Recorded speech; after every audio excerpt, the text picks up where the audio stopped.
Terry, it's been an eventful start to the year. A couple of issues have bobbed their head straight away. The track rating issue, which was brought on basically by the Victorian racing industry.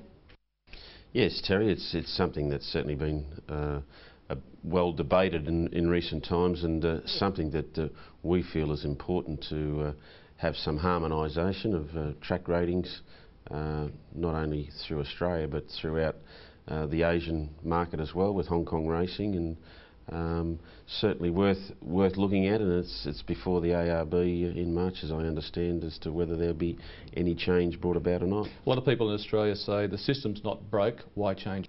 Some people might say that, but then I think there's people that might come to the races these days and they say the tracks are dead 5. Well, what does that all mean? What's the most important, the numerical system or the naming system? Because you've sort of blended the two. You've kept the numerical, you've just tweaked a little bit when it came to the actual description of the track rating. Yeah, I think they both play a role. I know New South Wales were very keen to keep the numerical system, and we respect their thoughts on why it should stay. But I think if it's better publicised and the definitions that are behind what a 5 is and what a 4 is, I think people will have a far better understanding if that's relayed to them better than we've done in the past. Is it to relieve some pressure off the track managers? I know Mick Goody, other track managers, have said that they're in too hard a position to get these tracks right with the watering process we have nowadays. It's been a real strain on the track managers in Victoria. Yeah, well, look, there's no doubt there's two issues with the whole track rating system. Punters want a highway and trainers want tracks with give in them. So it's very difficult to try and have the happy medium. I know when I go to some meetings, I'll see a track rating of a dead 4, 7:30 in the morning. By the time we get to the last race, it might have changed up at, say, 1 o'clock to good. Such a long drying process, but such a little change. Are we 100% certain that these are definitive ratings that we can fully trust? Oh, look, as far as I'm concerned, a dead 4 in the morning, of course, is not unusual here in Victoria because of the dews and so forth.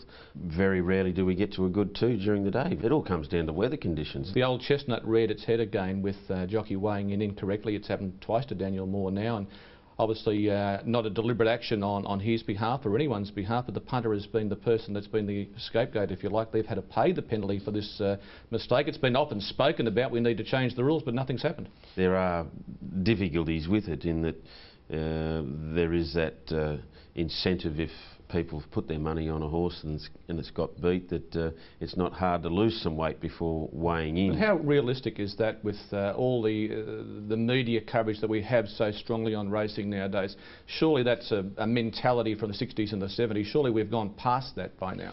Well, you'd like to think that the chances of these days of it happening would be far less.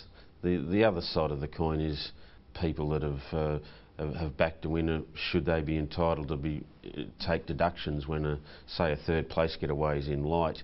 He's already backed his winner, he's backed it fair and square. Why should he cop 50 cents in the dollar because the favourite that run third weight in light? You go around all the racetracks on a fairly regular basis, Terry, to see how they're all holding up, how all the systems that you have in place are being run at the racetracks. Two little issues: how are the racetracks in Victoria going at the moment? And how are we going when it comes to the amount of stewards we have coming through the system in Victoria? We pride ourselves on developing stewards. We've got a very strong team of stewards. We've got international experience. Gerard Bush has joined us for Chief Stipe in Dubai. James Hitchcock was the Chief Stipe at Harness Racing Victoria. We've got Rob Montgomery that's turned jumps racing around, I believe, in the last couple of years. We're pretty pleased with how all that's going. Are you looking forward to the new Pakenham track coming in? We haven't had one for many, many years. Is that going to be a bit of relief to the industry, do you feel, going forward? Personally, I think it's a good call that they've been also, Pakenham are going to put in a synthetic track, which I think is needed on that side of Melbourne. I was out there a couple of weeks ago, and whilst it's a way off yet, I think people are going to be very surprised with the size and of the setup of the place. Even what's done so far is really taking shape. When I first interviewed you, going back 8.5 years ago when I came to Melbourne for TVN, one of the main ingredients you said that was going to be part of your reign as Chairman of Stewards was the enforcement of drug issues with racing. You wanted to tighten the perimeters, which you have done. It has come back to bite you somewhat, with 2 horses going around the Melbourne Cup that were treated and were allowed to run. Many people saying, well, you scratched horses previously for other infringements, but you didn't take them out of the Melbourne Cup because it was the Melbourne Cup. You weren't strong enough to do that. You know, it frustrates me that Victoria have taken the fight against drugs to the forefront, and it's only because of the procedures that we've got in place that we even know about these things. And unfortunately, because we've got these processes in place, that we then get the criticism and pay for it in another way. Well, explain the fairness to me with horses being scratched on the day of the race or at the races for what you ascertained to be treatment, and those that you knew were treated that was spotted, yet they were allowed to run the Melbourne Cup. Like everything we deal with, Terry, every day, things have to be dealt with on a case-by-case basis. In the Bashara case, a lot of people probably don't get the message that stewards had been to the stables at 9 o'clock that morning. The horse was fine. 2 hours later, the stewards returned, the trainer was present, a haematoma developed whilst they were there. It was clear that the horse had received an injection. Now, in our view, I don't think anyone's entitled to be going to the races under those circumstances when a horse has been injected with a substance that nobody knows what it was. As far as the Melbourne Cup runners were concerned, we knew what the substances were.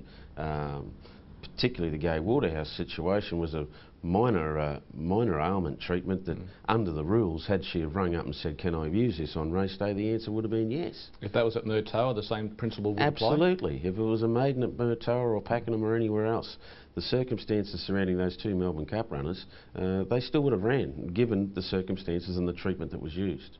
A lot of people are saying nowadays that it's become much tighter and harder to use treatment. We've got geldings, they need treatment. Every horse needs treatment. How much further down that line of no treatment can we go? Oh, look, I think, you know, obviously steroids have been barred recently, and that's probably going to be a challenge for trainers. At the end of the day, we're all about drug-free racing, and if it's for the benefit of and the welfare of the horse, well, so be it. But from my position as a steward, people need to come to the races and know that they're competing on an even playing field. That's what we're all about, and that's what we'll continue to do. How are we going when it comes to the updated analysis of blood, urine samples that we do in the detection of drugs in racing? As far as we do more testing here than I would have thought in anywhere else in Australia. We've got a wide range of out-of-competition testing. Hanging Rock picnics on last Sunday. There was pre-race blood testing. Every winner was done, even at that grassroots level of racing. So we're pretty proud of the money and the resources we have on policing drug detection.